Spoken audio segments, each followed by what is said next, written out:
Черное озеро. Казанская Лубянка. Улица Дзержинского, проходящая вдоль парка Черное озеро, с первых лет советской власти известна располагавшимися здесь зданиями НКВД, а затем КГБ и МВД.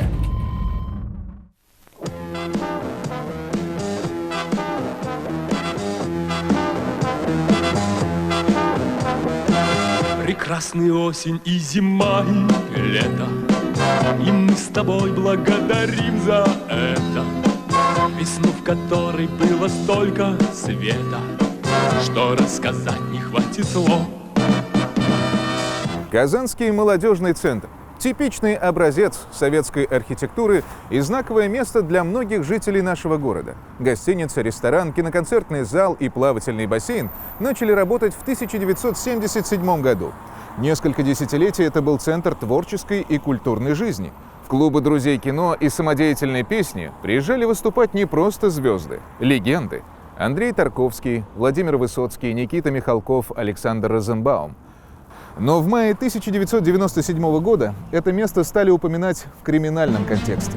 В парке возле Казанского молодежного центра обнаружили тело неизвестной молодой женщины.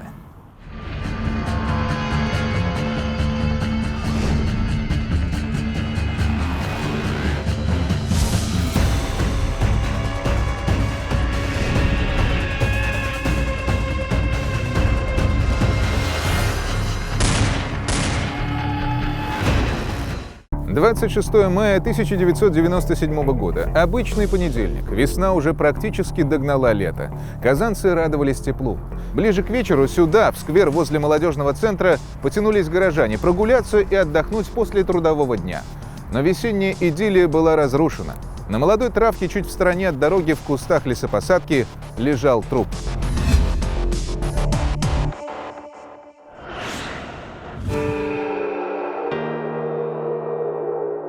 Мертвую женщину обнаружили парень и две девушки около половины седьмого вечера.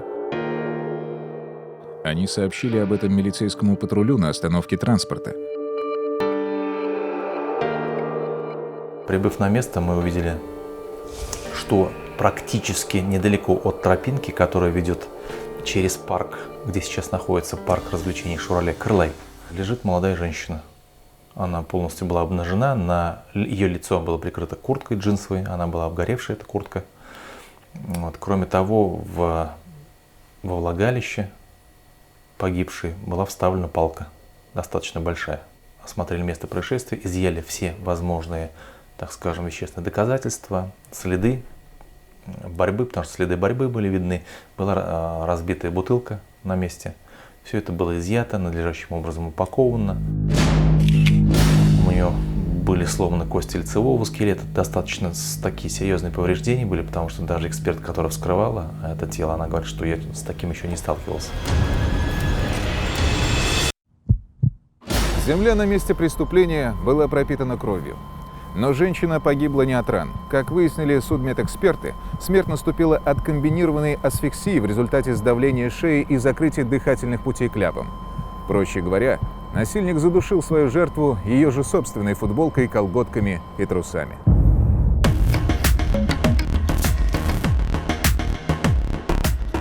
Казань конца прошлого века еще не смыла печать криминального города. Расцвет многих преступных группировок пришелся именно на 90-е годы. К названию ОПГ «Хади-Такташ» даже добавляли присказку «Весь город наш». Группировок было много. Тяп-ляп, перваки, мебелька, жилка, суконка. Казанский феномен затянул в свои сети тысячи человек. Стрельба, поножовщина и трупы были событиями, если не обыденными, то вполне привычными. Но убийство ранним вечером почти в центре города никак не вписывалось в эту криминальную схему. Мы думали, что это какой-то маньяк, потому что вот так обычно с жертвами поступают, вот именно в влагалище вставляют какие-то предметы, палки. Кроме того, очень жестоко было. Была расправа вот эта жестокой, поскольку он ей очень много там повреждений нанес. Если собрать все вещественные доказательства этого дела, то как в машине времени можно легко перенестись на 2 десятилетия назад. Мы увидим совсем другой город, другую моду и даже другие спиртные напитки. Днем и ночью у торговой точки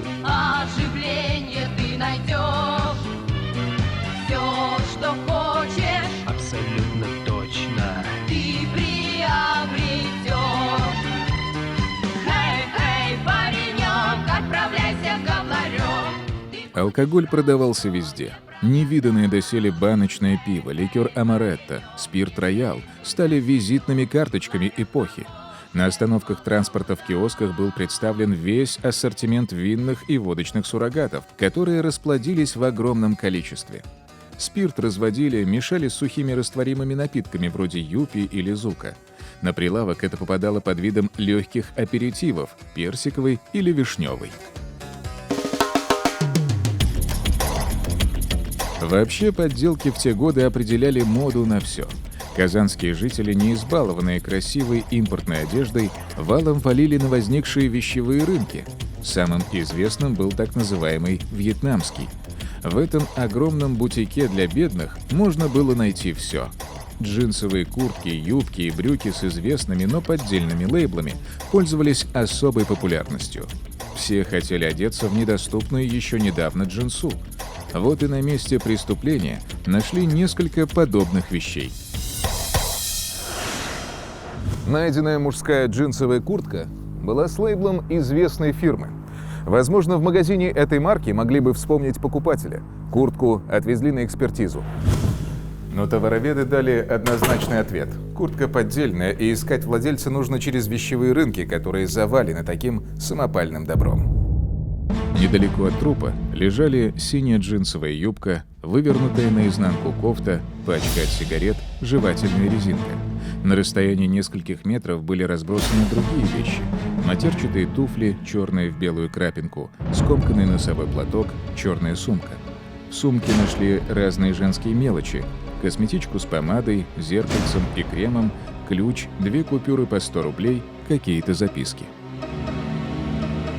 Винный напиток персиковый и 2 стаканчика явно указывали на романтическое свидание. Быстро удалось выяснить, что погибшую звали Светлана. Ей было 34 года, и она жила в Казани. Если попробовать восстановить события тех дней шаг за шагом, то прежде всего следует идти на остановку транспорта.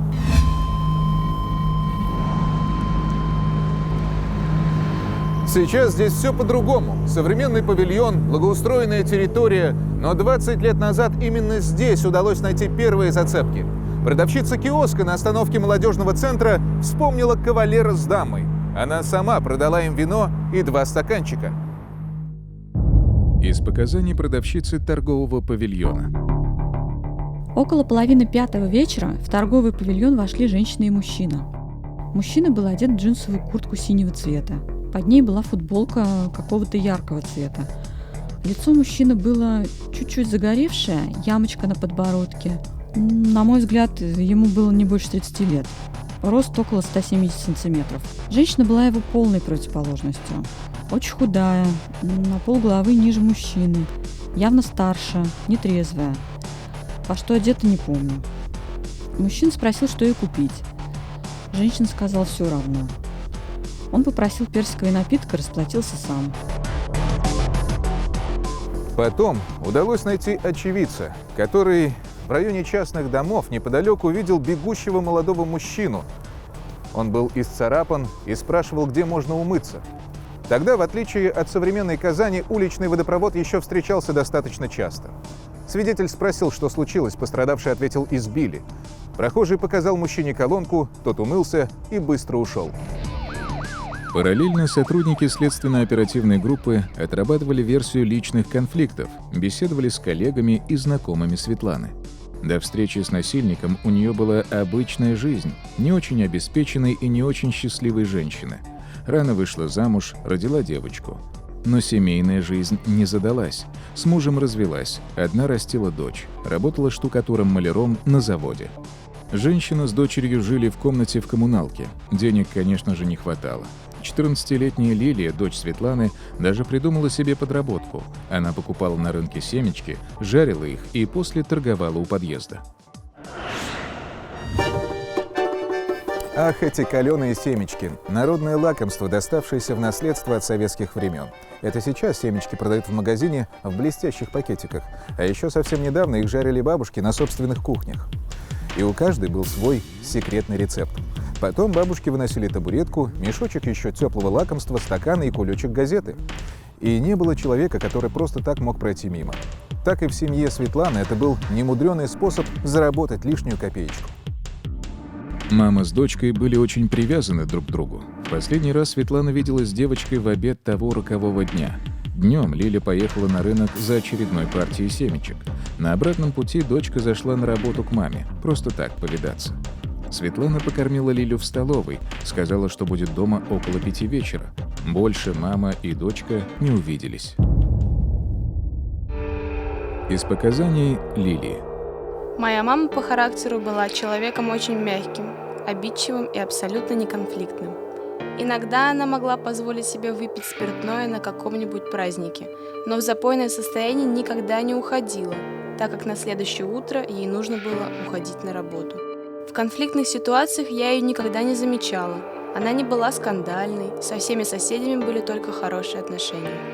На тот момент никаких серьезных отношений она не поддерживала. Домой к нам никто из мужчин не приходил. Следователи выяснили, с кем общалась Светлана, были ли личные конфликты. Установили ее сожители родом из Азербайджана. Этот человек по имени Талман внезапно уехал на родину и стал одним из главных подозреваемых. Вскоре он вернулся в Казань. Его задержали, но доказать причастность к преступлению не удалось. Были арестованы и другие мужчины из числа знакомых Светланы и даже ее подруга. Но ни мотивов, ни улик против этих людей не было. Есть научные открытия, которые коренным образом меняют жизнь и всего человечества, и одного конкретного человека. Так, появление дактилоскопии, метода опознания человека по неповторимым узорам на коже рук – революционное событие для криминалистики. Пытаясь замести следы, преступники стали надевать перчатки и обжигать подушечки пальцев кислотой. Но вот стереть молекулу ДНК из клетки организма невозможно в принципе. За последние несколько лет молекулярно-генетическая экспертиза позволила раскрыть множество уголовных загадок. Что такое ДНК? Это дезоксирибонуклеиновая кислота, молекула клетки, которая обеспечивает сохранение и передачу генетического кода организма. Простыми словами, ДНК – носитель уникальной, неповторимой генетической информации. Как химическое вещество, кислота была выведена из клеток еще в XIX веке, однако ее необычные свойства были открыты лишь в середине 20-го столетия. В 1953 году группа английских и американских биологов сумела доказать первостепенную роль ДНК в сохранении и передаче генотипа. Находка стала открытием века, а ученые получили за свою работу Нобелевскую премию.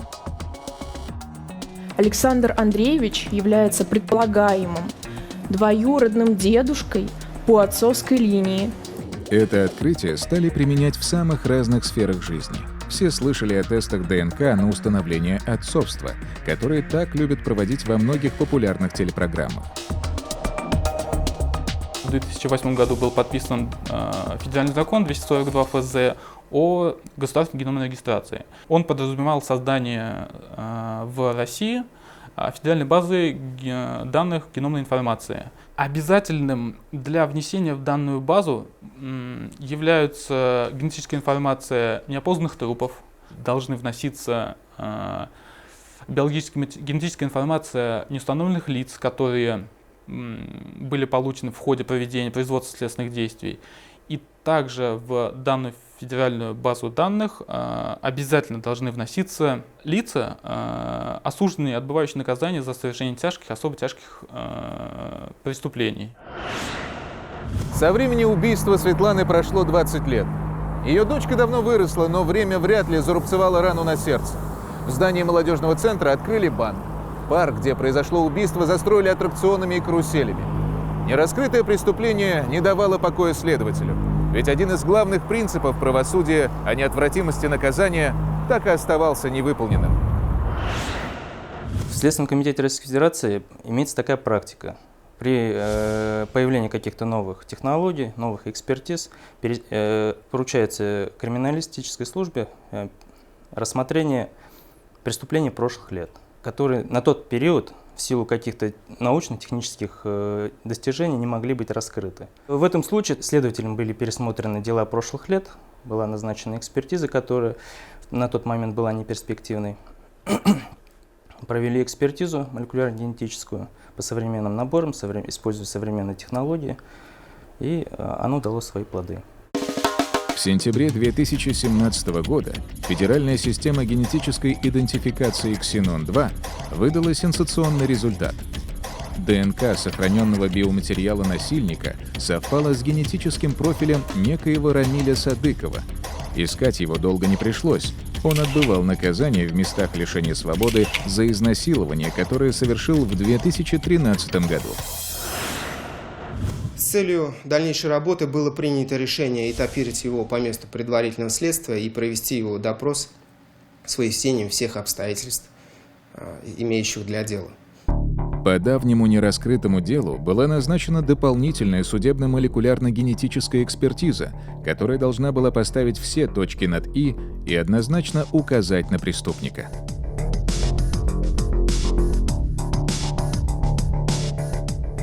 Представьте себе число с 25 нулями. Трудно представить. Ну, можно.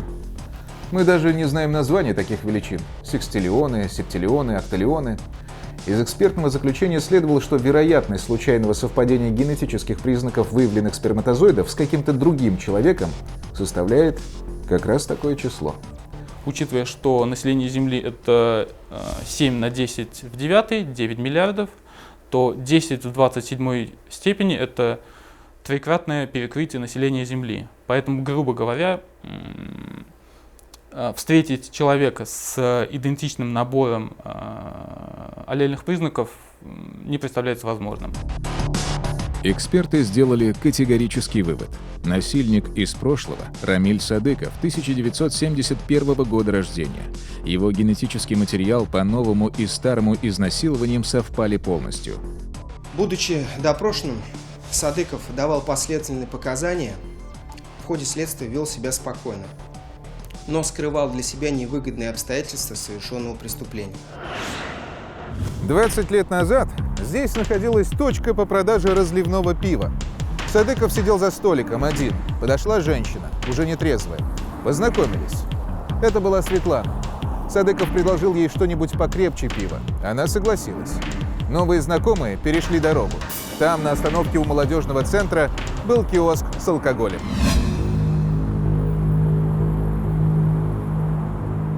Вот в этом месте, вот в кустах, находились мы с ней вот здесь. Вот здесь мы присели, я опустил свою джинсовую куртку вот сюда и начали распевать. После распития уже перешли к словам любви. Занялись вот здесь сексом.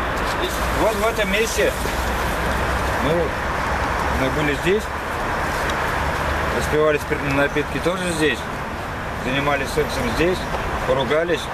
Она начала меня оскорблять, ударила зонтиком, зонтик сломался палкой.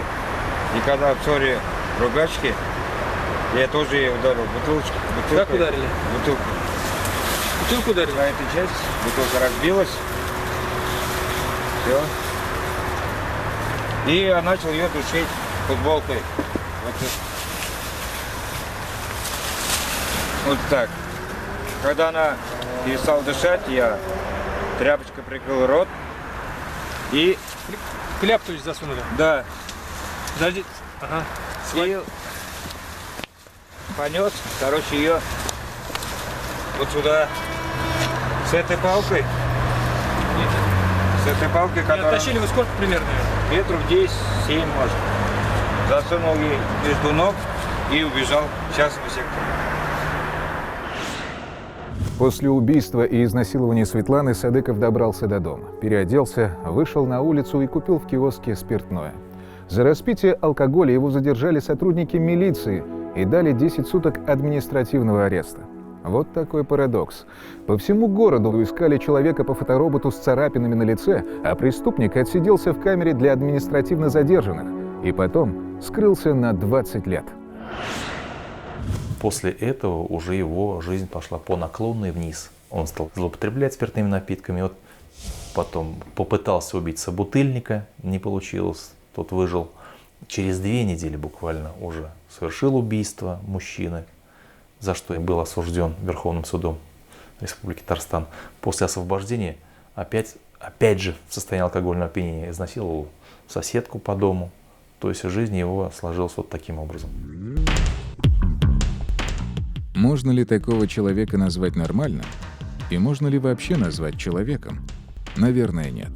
Но эксперты признали Рамиля Садыкова вменяемым, указав на расстройство личности на фоне алкоголизма.